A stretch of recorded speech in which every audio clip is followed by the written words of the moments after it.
संकल्पनाशनं करालदंशमोक्षणं पाशिकाकुरादिनाथकालभैरवं भजे अट्टहास भिन्न पद्मजाण्डकोश संसति देशिपाप।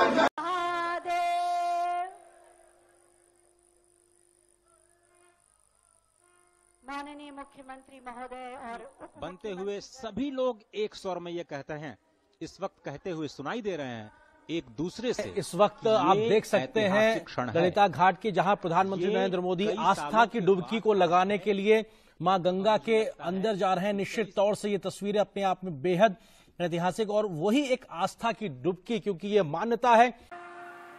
शिलापट का अनावरण और श्री काशी विश्वनाथ धाम राष्ट्र को समर्पित। साथ ही मैं माननीय प्रधानमंत्री जी से अनुरोध करूंगी कि आज के इस ऐतिहासिक समारोह में अपने हृदय के उद्गार व्यक्त करें।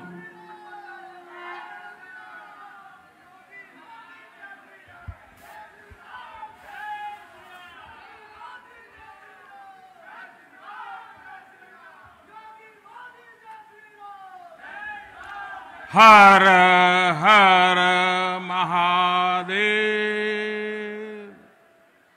हर हर महादेव। नमः पार्वती पते, माता अन्नपूर्णा की, गंगा मैया की। इस ऐतिहासिक आयोजन में उपस्थित उत्तर प्रदेश की राज्यपाल श्रीमती आनंदीबेन पटेल, उत्तर प्रदेश के मुख्यमंत्री कर्मयोगी श्री योगी आदित्यनाथ जी, भारतीय जनता पार्टी के राष्ट्रीय अध्यक्ष, हम सबके मार्गदर्शक श्रीमान जेपी नड्डा जी, उप मुख्यमंत्री भाई केशव प्रसाद मौर्य जी, दिनेश शर्मा जी, केंद्र में मंत्रिपरिषद के मेरे साथी महेंद्र नाथ पांडे जी, उत्तर प्रदेश भारतीय जनता पार्टी के अध्यक्ष स्वतंत्र देव सिंह जी, यहां के मंत्री श्रीमान नीलकंठ तिवारी जी, देश के हर कोने से आए हुए पूज्य संतगण और मेरे प्यारे काशीवासी।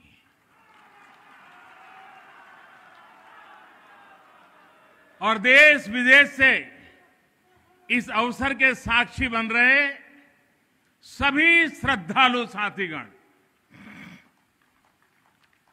काशी के सभी बंधुओं के साथ बाबा विश्वनाथ के चरणों में हम शीश नवावत है। माता अन्नपूर्णा के चरणन का बार बार वंदन करत है। अभी मैं बाबा के साथ साथ नगर कोतवाल काल भैरव जी के दर्शन करके ही आ रहा हूं। देशवासियों के लिए उनका आशीर्वाद लेकर आ रहा हूं। काशी में कुछ भी खास हो, कुछ भी नया हो, तो सबसे पहले उनसे पूछना आवश्यक है।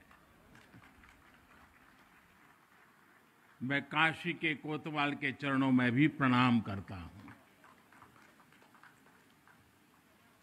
गंगा तरंग रमणीय जटा कलापम, गौरी निरंतर विभूषित वाम भागम, नारायण प्रिय मनंग मदापहारम, वाराणसी पुरपतिम भज विश्वनाथम।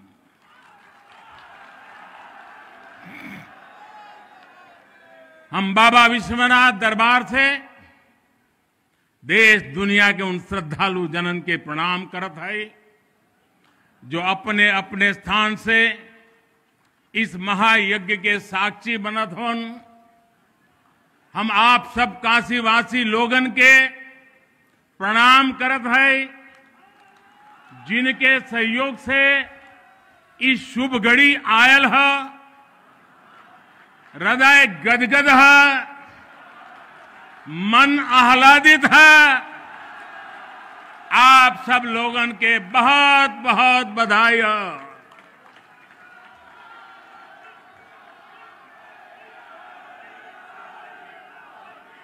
साथियों, हमारे पुराणों में कहा गया है कि जैसे ही कोई काशी में प्रवेश करता है, सारे बंधनों से मुक्त हो जाता है। भगवान विश्वेश्वर का आशीर्वाद, एक अलौकिक ऊर्जा यहां आते ही हमारे अंतर आत्मा को जागृत कर देती है। और आज तो इस चीर चैतन्य काशी की चेतना में एक अलग ही स्पंदन है। आज आदि काशी की अलौकिकता में एक अलग ही आभा है। आज शाश्वत बनारस के संकल्पों में एक अलग ही सामर्थ्य दिख रहा है। हमने शास्त्रों में सुना है, जब भी कोई पुण्य अवसर होता है तो सारे तीर्थ, सारी देवीय शक्तियां बनारस में बाबा के पास उपस्थित हो जाती है। कुछ वैसा ही अनुभव आज मुझे बाबा के दरबार में आकर हो रहा है। ऐसा लग रहा है कि हमारा पूरा चेतन ब्रह्मांड इससे जुड़ा हुआ है। वैसे तो अपनी माया का विस्तार बाबा ही जाने, लेकिन जहां तक हमारी मानवीय दृष्टि जाती है, विश्वनाथ धाम के इस पवित्र आयोजन के इसे समय पर इस समय पूरा विश्व जुड़ा हुआ है। साथियों, आज भगवान शिव का प्रिय दिन सोमवार है। आज विक्रम संवत 2078 मार्गशीर्ष शुक्ल पक्ष 10वीं तिथि एक नया इतिहास रच रही है।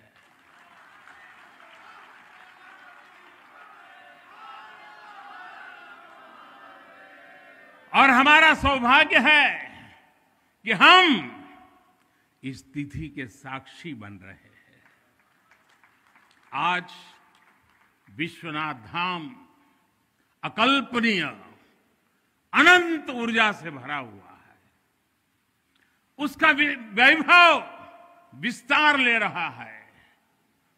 इसकी विशेषता आसमान छू रही है। यहां आसपास जो अनेक प्राचीन मंदिर लुप्त हो गए थे, उन्हें भी पुनः स्थापित किया जा चुका है।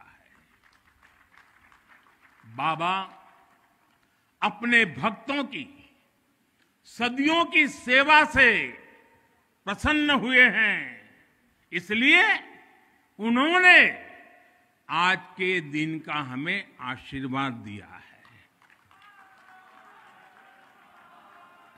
विश्वनाथ धाम का ये पूरा नया परिसर एक भव्य भवन भर नहीं है, ये प्रतीक है हमारे भारत की सनातन संस्कृति का। ये प्रतीक है हमारी आध्यात्मिक आत्मा का। ये प्रतीक है भारत की प्राचीनता का, परंपराओं का, भारत की ऊर्जा का, गतिशीलता का। आप यहां जब आएंगे तो केवल आस्था के ही दर्शन होंगे ऐसा नहीं है। आपको यहां अपने अतीत के गौरव का एहसास भी होगा। कैसे प्राचीनता और नवीनता एक साथ सजीव हो रही है।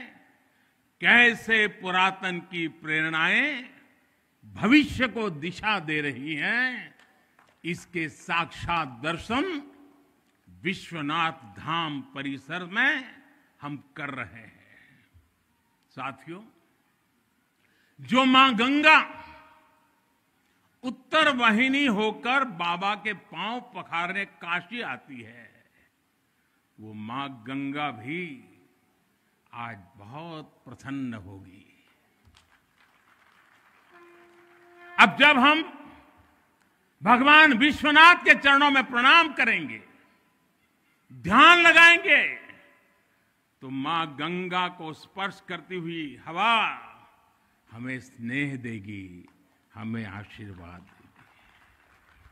और जब मां गंगा उन्मुक्त होगी, प्रसन्न होगी, तो बाबा के ध्यान में हम गंग तरंगों की कलकल, गंग तरंगों की कलकल का दैवीय अनुभव भी कर सकेंगे। बाबा विश्वनाथ सबके हैं, मां गंगा सबकी है, उनका आशीर्वाद सबके लिए है। लेकिन समय और परिस्थितियों के चलते बाबा और मां गंगा की सेवा की ये सुलभता मुश्किल हो चली थी। यहां हर कोई आना चाहता था, लेकिन रास्तों और जगह की कमी हो गई थी। बुजुर्गों के लिए, दिव्यांगों के लिए यहां आने में बहुत कठिनाई होती थी। लेकिन अब विश्वनाथ धाम परियोजना के पूरा होने से यहां हर किसी के लिए पहुंचना सुगम हो गया है। हमारे दिव्यांग भाई बहन, बुजुर्ग माता पिता सीधे बोर्ड से जेटी तक आएंगे। जेटी से घाट तक आने के लिए भी एस्केलेटर लगाए गए हैं, वहां से सीधे मंदिर तक आ सकेंगे। संकरे रास्तों की वजह से दर्शन के लिए जो घंटों तक का इंतजार करना पड़ा था, जो परेशानी होती थी, वो भी अब कम होगी। पहले यहां जो मंदिर क्षेत्र केवल 3000 वर्ग फीट में था, वो अब करीब करीब 5 लाख वर्ग फीट का हो गया।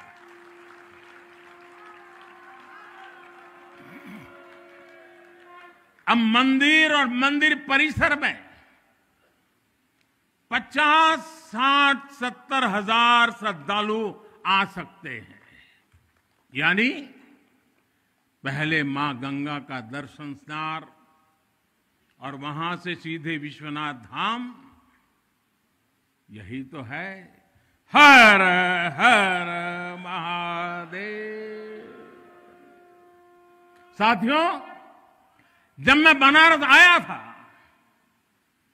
तो एक विश्वास लेकर आया था। विश्वास अपने से ज्यादा बनारस के लोगों पर था, आप पर था। आज हिसाब किताब का समय नहीं है, लेकिन मुझे याद है तब कुछ ऐसे लोग भी थे जो बनारस के लोगों पर संदेह करते थे। कैसे होगा ही नहीं, यहां तो ऐसे ही चलता है। ये मोदी जी जैसे बहुत आके गए। मुझे आश्चर्य होता था कि बनारस के लिए ऐसी ही धारणाएं बना ली गई थी, ऐसे तर्क दिए जाने लगे थे। ये जड़ता बनारस की नहीं थी, हो भी नहीं सकती थी। थोड़ी बहुत राजनीति थी, थोड़ा बहुत कुछ लोगों का निजी स्वार्थ, इसलिए बनारस पर आरोप लगाए जा रहे थे, लेकिन काशी तो काशी है। काशी तो अविनाशी है। काशी में एक ही सरकार है।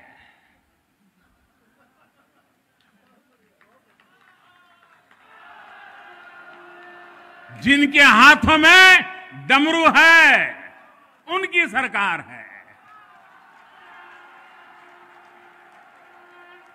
जहां गंगा अपनी धारा बदलकर बहती हो, उस काशी को भला कौन रोक सकता है? काशी खंड में भगवान शंकर ने खुद कहा है, विना मम प्रसादम वै कह काशी प्रति प्रद्युत्ते, अर्थात बिना मेरी प्रसन्नता के काशी में कौन आ सकता है? कौन इसका सेवन कर सकता है? काशी में महादेव की इच्छा के बिना न कोई आता है और न यहां उनकी इच्छा के बिना कुछ होता है। यहां जो कुछ होता है महादेव की इच्छा से होता है। ये जो कुछ भी हुआ है महादेव ने ही किया है।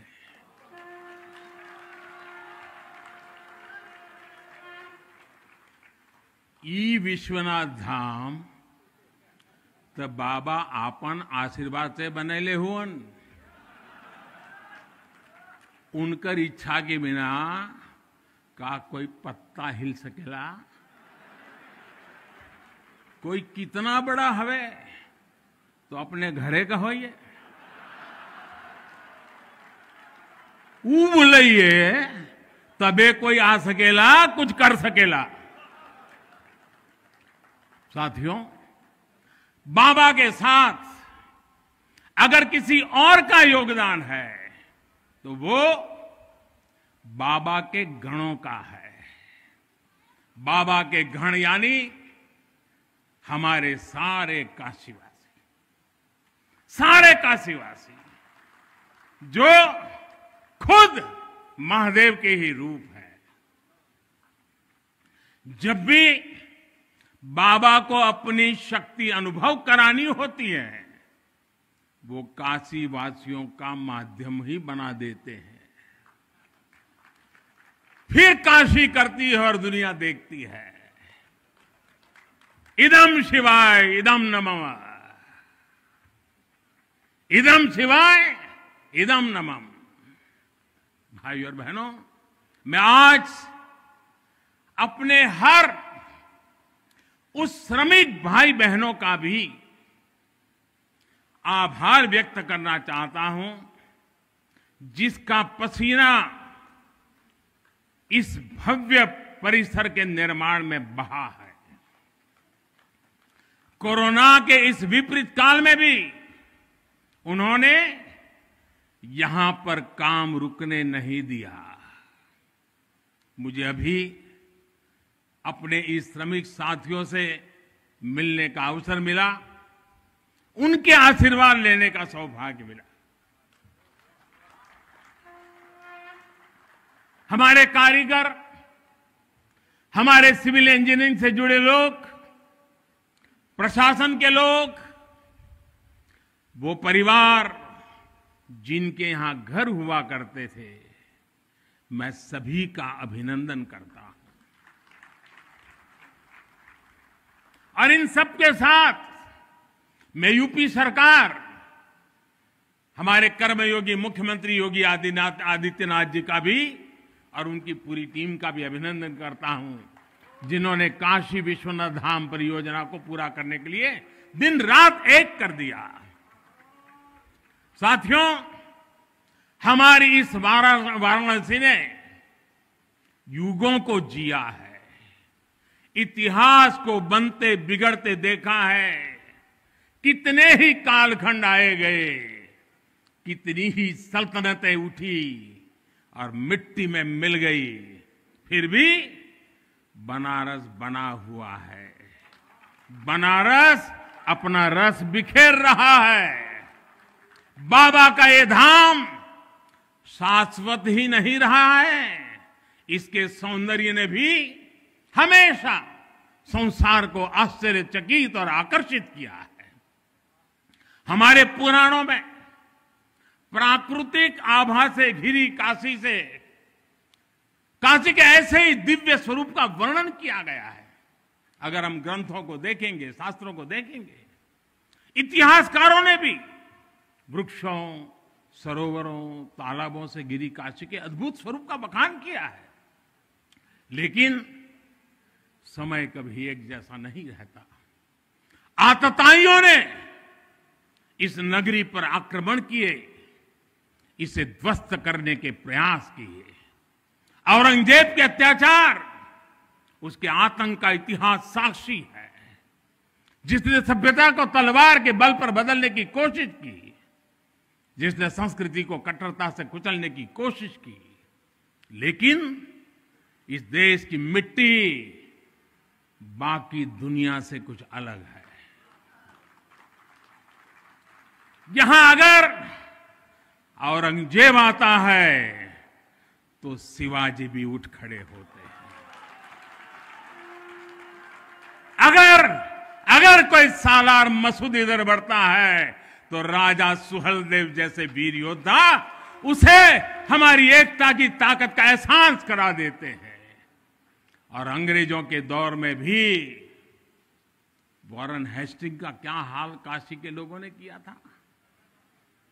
ये तो काशी के लोग समय समय पर बोलते रहते हैं और काशी की जुबान पर निकलता है, घोड़े पर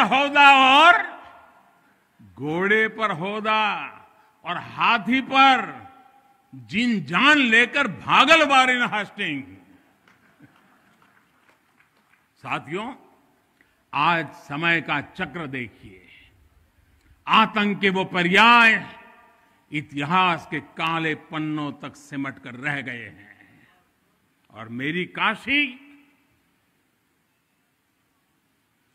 काशी आगे बढ़ रही है, अपने गौरव को फिर से नई भव्यता दे रही है। साथियों, काशी के बारे में मैं जितना बोलता हूं उतना डूबता जाता हूं, उतना ही भावुक हो जाता हूं। काशी शब्दों का विषय नहीं है, काशी संवेदनाओं की सृष्टि है। काशी वो है जहां जागृति ही जीवन है। काशी वो है जहां मृत्यु भी मंगल है। काशी वो है जहां सत्य ही संस्कार है। काशी वो है जहां प्रेम ही परंपरा है। भाइयों बहनों, हमारे शास्त्रों ने भी काशी की महिमा गाते हुए आखिर में क्या कहा?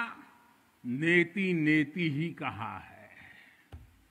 यानी जो कहा उतना ही नहीं है, उससे भी आगे कितना कुछ है। हमारे शास्त्रों ने कहा है, शिवम ज्ञायन इति ब्रूयो, शिवः शब्दार्थ चिंतका, अर्थात शिव शब्द का चिंतन करने वाले लोग शिव को ही ज्ञान कहते हैं। इसलिए ये काशी शिवमयी है, ये काशी ज्ञानमयी है। और इसलिए ज्ञान, शोध, अनुसंधान ये काशी और भारत के लिए स्वाभाविक निष्ठा रहे हैं। भगवान शिव ने स्वयं कहा है, सर्व क्षेत्रेषु भूपृष्ठे, सर्व क्षेत्रेषु भूपृष्ठे काशी क्षेत्रम च मे वपु, अर्थात धरती के सभी क्षेत्रों में काशी साक्षात मेरा ही शरीर है। इसलिए यहां का पत्थर, यहां का हर पत्थर शंकर है। इसलिए हम अपनी काशी को सजीव मानते हैं और इसी भाव से हमें अपने देश के कण कण में मातृभाव का बोध होता है। हमारे शास्त्रों का वाक्य है, दृश्यते स्वर्ग सर्वे है, काश्यम विश्वेश्वर तथा, यानी काशी में सर्वत्र हर जीव में भगवान विश्वेश्वर के ही दर्शन होते हैं। इसलिए काशी जीवत्व को सीधे शिवत्व से जोड़ती है। हमारे ऋषियों ने भी कहा है, विश्वेश्वम शरणम याया समे बुद्धि प्रदास्यति, अर्थात भगवान विश्वेश्वर की शरण में आने पर समबुद्धि व्याप्त हो जाती है। बनारस वो नगर है जहां से जगत गुरु शंकराचार्य को श्री डोम राजा की पवित्रता से प्रेरणा मिली। उन्होंने देश को एकता के सूत्र में बांधने का संकल्प लिया। ये वो जगह है जहां भगवान शंकर की प्रेरणा से गोस्वामी तुलसीदास जी ने रामचरितमानस जैसी अलौकिक रचना की। यहीं की धरती सारनाथ में भगवान बुद्ध का बोध संसार के लिए प्रकट हुआ। समाज सुधार के लिए कबीरदास जैसे मनीषी यहां प्रकट हुए। समाज को जोड़ने की जरूरत थी तो संत रविदास जी की भक्ति की शक्ति का केंद्र भी ये काशी बनी। ये काशी अहिंसा और तप की प्रतिमूर्ति 4 जैन तीर्थंकरों की धरती है। राजा हरिश्चंद्र की सत्यनिष्ठा से लेकर वल्लभाचार्य और रामानंद जी के ज्ञान तक, चैतन्य महाप्रभु और समर्थ गुरु रामदास के से लेकर स्वामी विवेकानंद और मदन मोहन मालवीय तक कितने ही ऋषियों और आचार्यों का संबंध काशी की पवित्र धरती से रहा है। छत्रपति शिवाजी महाराज ने यहां प्रेरणा पाई। रानी लक्ष्मीबाई से लेकर चंद्रशेखर आजाद तक कितने ही सेनानियों की कर्मभूमि जन्मभूमि काशी रही है। भारतेंदु हरिश्चंद्र, जयशंकर प्रसाद, मुंशी प्रेमचंद, पंडित रविशंकर और बिस्मिल्लाह खान जैसी प्रतिभाएं इस स्मरण को कहां तक लेते जाएं, कितना कहते जाएं, भंडार भरा पड़ा है। जिस तरह काशी अनंत है वैसे ही काशी का योगदान भी अनंत है। काशी के विकास में इन अनंत पुण्य आत्माओं की ऊर्जा शामिल है। इस विकास में भारत की अनंत परंपराओं की विरासत शामिल है। इसलिए हर मत मतांतर के लोग, हर भाषा वर्ग के लोग यहां आते हैं तो यहां से अपना जुड़ाव महसूस करते हैं। साथियों, काशी हमारे भारत की सांस्कृतिक, आध्यात्मिक, राजधानी तो है ही, ये भारत की आत्मा का एक जीवंत अवतार भी है। आप देखिए, पूरब और उत्तर को जोड़ती हुई यूपी में बसी ये काशी, यहां विश्वनाथ मंदिर को तोड़ा गया तो मंदिर का पुनर्निर्माण माता अहल्याबाई होलकर ने करवाया। जिनकी जन्मभूमि महाराष्ट्र थी, जिनकी कर्मभूमि इंदौर, माहेश्वर और अनेक क्षेत्रों में थी, उन माता अहल्याबाई होलकर को आज मैं इस अवसर पर नमन करता हूं। 200-250 साल पहले उन्होंने काशी के लिए इतना कुछ किया था, तब के बाद काशी के लिए इतना काम अब हुआ है। साथियों, बाबा विश्वनाथ मंदिर की आभा बढ़ाने के लिए पंजाब से महाराजा रणजीत सिंह ने 23 मण सोना चढ़ाया था। इसके शिखर पर सोना मढ़वाया था। पंजाब से पूज्य गुरु नानक देव जी भी काशी आए थे, यहां सत्संग किया था। दूसरे सिख गुरुओं का भी काशी से विशेष रिश्ता रहा था। पंजाब के लोगों ने काशी के पुनर्निर्माण के लिए दिल खोलकर दान दिया था। पूरब में बंगाल की रानी भवानी ने बनारस के विकास के लिए अपना सब कुछ अर्पण किया। मैसूर और दूसरे दक्षिण भारतीय राजाओं का भी बनारस के लिए बहुत बड़ा योगदान रहा है। एक ऐसा शहर है जहां आपको उत्तर, दक्षिण, नेपाली, लगभग हर तरह की शैली के मंदिर दिख जाएंगे। विश्वनाथ मंदिर इसी आध्यात्मिक चेतना का केंद्र रहा है और अब ये विश्वनाथ धाम परिसर अपने भव्य रूप में इस चेतना को और ऊर्जा देगा। साथियों, दक्षिण भारत के लोगों की काशी के प्रति आस्था, दक्षिण भारत का काशी पर और काशी का दक्षिण भारत पर प्रभाव हम सब भली भांति जानते हैं। एक ग्रंथ में लिखा है, तेनो पयाथेन कदाचनात् वाराणसीम पाप निवारणम आवादी वाणी बलिना सविष्यन विलोक्य लीला वासरे विलिप्तान। कन्नड़ भाषा में कहा गया है, यानी जब सदगुरु माधवाचार्य जी अपने शिष्यों के साथ चल रहे थे तो उन्होंने कहा था कि काशी के विश्वनाथ पाप का निवारण करते हैं।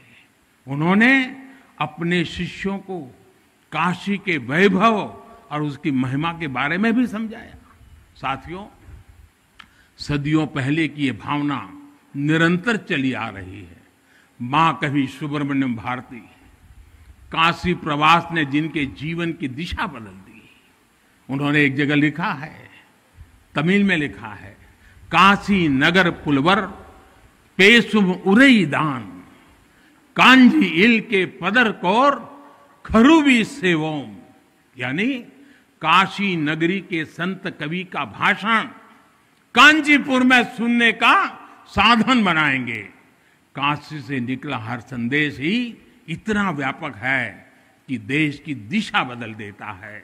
वैसे मैं एक बात और कहूंगा, मेरा पुराना अनुभव है, हमारे घाट पर रहने वाले, नाव चलाने वाले कई बनारसी साथी तो, और आपने भी कभी अनुभव किया होगा, तमिल, कन्नड़ा, तेलुगु, मलयालम इतनी फर्राटेदार तरीके से बोलते हैं कि लगता है कि कहीं केरला, तमिलनाडु या कर्नाटक तो नहीं आ गए। अब इतना बढ़िया बोलते हैं। साथियों, भारत की हजारों सालों की ऊर्जा ऐसे ही तो सुरक्षित रही है, संरक्षित रही है। जब अलग अलग स्थानों के क्षेत्रों के सूत्र से जुड़ते हैं तो भारत एक भारत श्रेष्ठ भारत के रूप में जागृत होता है। इसलिए हमें सौराष्ट्र सोमनाथम से लेकर अयोध्या, मथुरा, माया, काशी, कांची, अवंतिका का हर दिन स्मरण करना सिखाया जाता है। हमारे यहां तो 12 ज्योतिर्लिंगों के स्मरण का ही फल बताया गया है। तस्य तस्य फल प्राप्ति ही भविष्यति न संशय। यानी सोमनाथ से लेकर विश्वनाथ तक 12 ज्योतिर्लिंगों का स्मरण करने से हर संकल्प सिद्ध हो जाता है, इसमें कोई संशय ही नहीं है।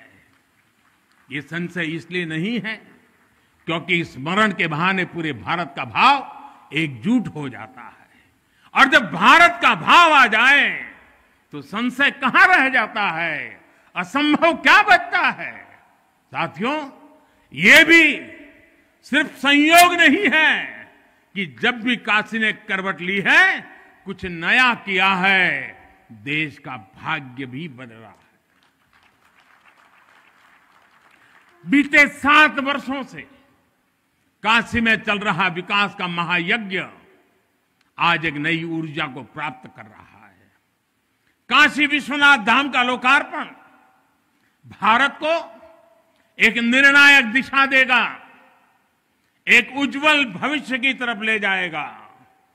ये परिसर साक्षी है हमारे सामर्थ्य का, हमारे कर्तव्य का अगर सोच लिया जाए, ठान लिया जाए, तो असंभव कुछ भी नहीं है। हर भारतवासी की भुजाओं में वो बल है, हर भारतवासी की भुजाओं में वो बल है जो अकल्पनीय को साकार कर देता है। हम तब जानते हैं, हम तपस्या जानते हैं, देश के लिए दिन रात खपना जानते हैं। चुनौती कितनी ही बड़ी क्यों ना हो, हम भारतीय मिलकर उसे परास्त कर सकते हैं। विनाश करने वालों की शक्ति कभी भारत की शक्ति और भारत की भक्ति से बड़ी नहीं हो सकती। याद रखिए, जैसी दृष्टि से हम खुद को देखेंगे, वैसी ही दृष्टि से विश्व भी हमें देखेगा।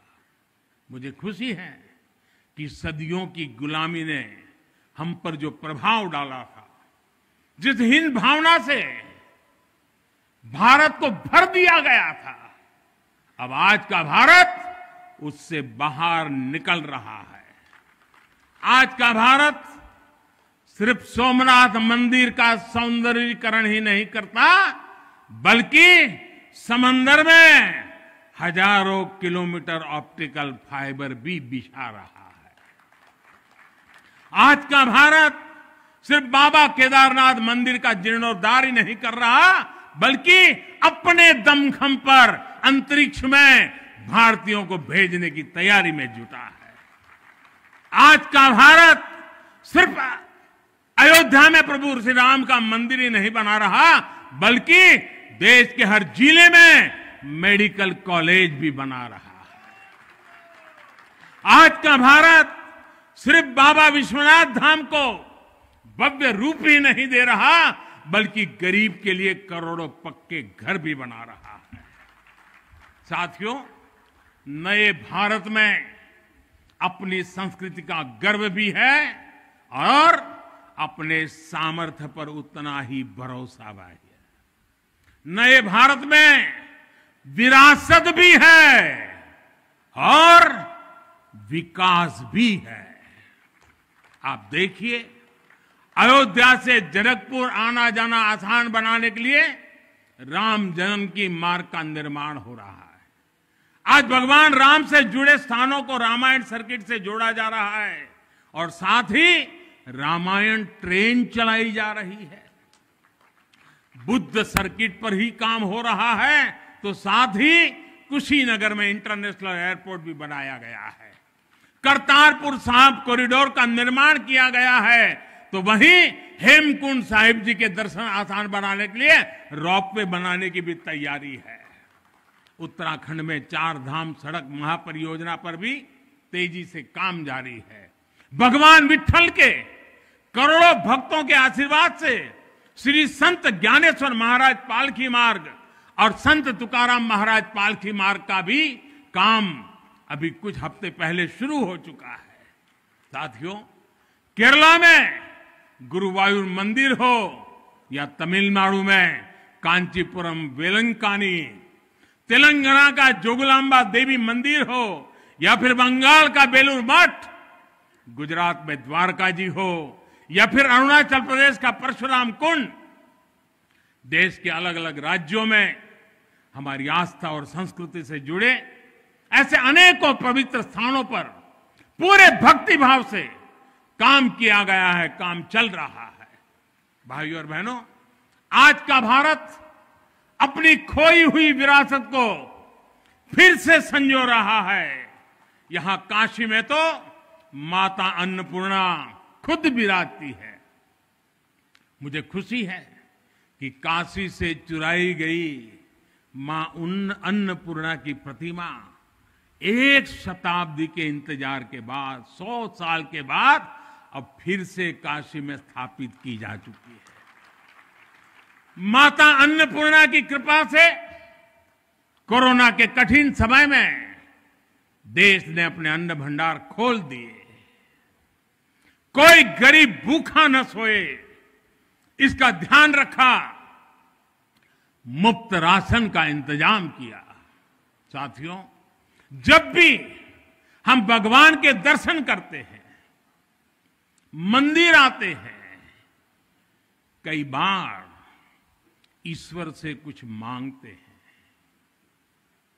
कुछ संकल्प लेकर भी जाते हैं। मेरे लिए तो जनता जनार्दन ईश्वर का रूप है।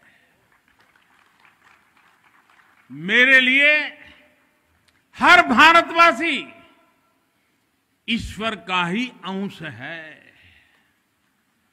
जैसे सब लोग भगवान के पास जाकर के मांगते हैं, जब मैं आपको भगवान मानता हूं, जनता जनार्दन को ईश्वर का रूप मानता हूं, तो मैं आज आपसे कुछ मांगना चाहता हूं।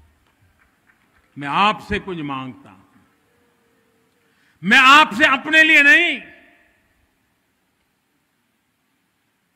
हमारे देश के लिए 3 संकल्प चाहता हूं। भूल मत जाना, 3 संकल्प चाहता हूं और बाबा की पवित्र धरती से मांग रहा हूं। पहला, स्वच्छता, दूसरा, सृजन, और तीसरा, आत्मनिर्भर भारत के लिए निरंतर प्रयास।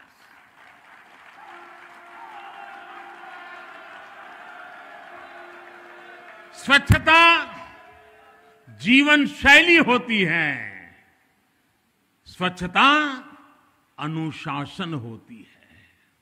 ये अपने साथ कर्तव्यों की एक बहुत बड़ी श्रृंखला लेकर आती है। भारत चाहे जितना ही विकास करे, स्वच्छ नहीं रहेगा तो हमारे लिए आगे बढ़ पाना मुश्किल होगा। इस दिशा में हमने बहुत कुछ किया है, लेकिन हमें अपने प्रयासों को और बढ़ाने होंगे। कर्तव्य की भावना से भरा आपका एक छोटा सा प्रयास देश की बहुत मदद करेगा। यहां बनारस में भी, शहर में, घाटों पर स्वच्छता को हमें एक नए स्तर पर लेकर जाना है। गंगा जी की स्वच्छता के लिए उत्तराखंड से लेकर बंगाल तक कितने ही प्रयास चल रहे हैं। नमामि गंगे अभियान की सफलता बनी रहे, इसके लिए हमें सजग होकर काम करते रहना होगा। साथियों, गुलामी के लंबे कालखंड में हम भारतीयों का आत्मविश्वास ऐसा तोड़ा कि हम अपने ही सृजन पर विश्वास खो बैठे। आज हजारों वर्ष पुरानी इस काशी से मैं हर देशवासी का आह्वान करता हूं, पूरे आत्मविश्वास से सृजन करिए, इनोवेट करिए, इनोवेटिव तरीके से करिए। जब भारत का युवा कोरोना के इस मुश्किल काल में सैकड़ों स्टार्टअप बना सकता है, इतनी चुनौतियों के बीच 40 से ज्यादा यूनिकॉर्न बना सकता है, वो भी ये दिखाता है कुछ भी कर सकता है। आप सोचिए, एक यूनिकॉर्न यानी स्टार्टअप करीब करीब 7 हजार करोड़ रुपए से भी ज्यादा का है और पिछले 1-1.5 साल में बना है। इतने कम समय में यह अभूतपूर्व है। हर भारतवासी जहां भी है, जिस भी क्षेत्र में है, देश के लिए कुछ नया करने का प्रयास करेगा, तभी नए मार्ग मिलेंगे, नए मार्ग बनेंगे और हर नई मंजिल पाकर रहेंगे। भाइयों और बहनों, तीसरा एक संकल्प जो आज हमें लेना है वो है आत्मनिर्भर भारत के लिए अपने प्रयास बढ़ाने का। ये आजादी का अमृत काल है। हम आजादी के 75वें साल में हैं, जब भारत 100 साल की आजादी का समारोह बनाएगा, तब का भारत कैसा होगा, इसके लिए हमें अभी से काम करना होगा। और इसके लिए जरूरी है हमारा आत्मनिर्भर होना। जब हम देश में बनी चीजों पर गर्व करेंगे, जब हम लोकल के लिए वोकल होंगे, जब हम ऐसी चीजों को खरीदेंगे जिसे बनाने में किसी भारतीय का पसीना बहा हो, तो इस अभियान को मदद करेंगे। अमृत काल में भारत 130 करोड़ देशवासियों के प्रयासों से, सबके प्रयासों से आगे बढ़ रहा है। महादेव की कृपा से, हर भारतवासी के प्रयास से हम आत्मनिर्भर भारत का सपना सच होता देखेंगे। इसी विश्वास के साथ मैं बाबा विश्वनाथ के, माता अन्नपूर्णा के, काशी कोतवाल के और सभी देवी देवताओं के चरणों में एक बार फिर प्रणाम करता हूं। इतनी बड़ी तादाद में देश के अलग अलग कोने से पूज्य संत महात्मा पधारे हैं। यह हमारे लिए, मुझ जैसे एक सामान्य नागरिक के लिए यह सौभाग्य की पल है। मैं सभी संतों का, सभी पूज्य महात्माओं का सर झुका करके हृदय से अभिनंदन करता हूं, प्रणाम करता हूं। मैं आज सभी काशीवासियों को, देशवासियों को फिर से बधाई देता हूं, बहुत बहुत शुभकामनाएं देता हूं। हर हर महादेव, हर हर महादेव, हर हर महादेव।